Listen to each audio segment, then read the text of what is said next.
10 तक गिनूंगा। राम लिखते ही, पढ़ते ही, सुनते ही मन में जो पहला विचार आता है उसे बांध कर रखिए। पूछूंगा 1 2 3 4 5 6 7 8 9 9 9। हाथ काट कर रख दूंगा ये नाम समझ आ जाए तो। कितनी दिक्कत होगी पता है राम समझ आ जाए तो। भाई राम राम तो कह लोगे, पर राम सा दुख भी सहना होगा। पहली चुनौती ये होगी कि मर्यादा में रहना होगा। और मर्यादा में रहना मतलब कुछ खास नहीं कर जाना है, बस त्याग को गले लगाना है और अहंकार जलाना है। अब अपने राम लला के खातिर इतना ना कर पाओगे और शबरी का जूठा खाओगे तो पुरुषोत्तम कहलाओगे। काम क्रोध के भीतर रहकर तुमको शीतल बनना होगा। बुद्ध भी जिसकी इच्छाओं में बैठे वैसा पीपल बनना होगा ये सब कुछ, और वो भी शून्य में रहकर प्यारे। तभी तुमको पता चलेगा कि कितने अद्भुत राम हमारे। सोच रहे हो कौन हूं मैं? चलो बता ही देता हूं। तुमने ही तो नाम दिया था मैं पागल कहलाता हूं। नया नया हूं यहाँ पे तो ना पहले किसी को देखा है। वैसे तो हूं त्रेता से, मुझे कृष्ण किसी ने कलयुग भेजा है। भाई बात वहां तक फैल गई है कि यहाँ कुछ तो मंगल होने को है कि भरत से भारत हुए राज में, सुना है राम जी आने को है। बड़े भाग्यशाली हो तुम सब। वहां पे सब यही कहते हैं कि हम तो राम राज्य में रहते थे और इन सब में राम रहते हैं।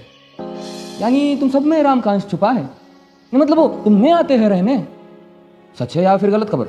अगर सच्ची है तो क्या कहने, तो सबको राम पता ही होगा। घर के बड़ों ने बताया होगा। तो बताओ फिर कि क्या है राम? बताओ फिर कि क्या है राम? बताओ। अरे पता है तुमको क्या है राम?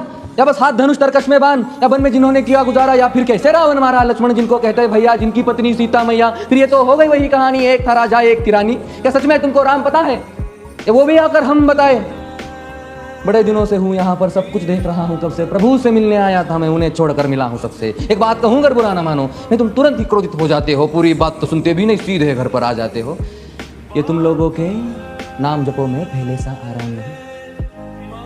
ये तुम लोगों के नाम जपो में पहले सा आराम नहीं। इस जबरदस्ती के जय श्री राम में सब कुछ है, बस राम नहीं। ये राजनीति का दाया बाया जितना मर्जी खेलो।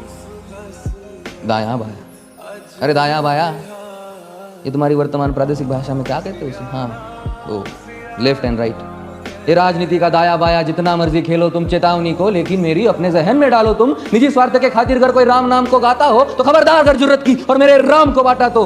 भारत भू का कवि हूं मैं, तभी निडर हो कहता हूँ राम है मेरी हर रचना में। मैं बजरंग में रहता हूँ। भारत की नींव है कविताएं और सत्य हमारी बातों में। तभी कलम हमारी तीखी और साहित्य हमारे हाथों में।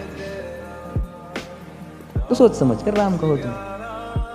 ये बस आतिश का नारा नहीं, जब तक राम हृदय में नहीं तुमने राम पुकारा नहीं।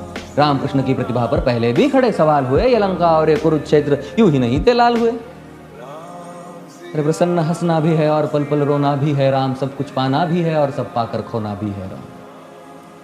ब्रह्मा जी के कुल से होकर जो जंगल में सोए हो, जो अपनी जीत का हर्ष छोड़ रावण की मौत पे रोए हो। शिव जी जिनकी सेवा खातिर मारुत रूप में आ जाए। शेष नाग खुद लक्ष्मण बनकर जिनके रक्षक हो जाए। और तुम लोभ क्रोध अहंकार छल कपट सीने से लगा कर सो जाओगे तो कैसे भक्त बनोगे उनके, कैसे राम समझ पाओगे? अघोर क्या है पता नहीं और शिव जी का वरदान चाहिए। ब्रह्मचर्य का इल्म नहीं ने भक्त स्वरूप हनुमान चाहिए। भगवा क्या है पता, लहराना सबको होता है, पर भगवा क्या है वो जाने जो भगवा ओढ़ के सोता है। राम से मिलना, राम से मिलना, राम से मिलना है ना तुमको?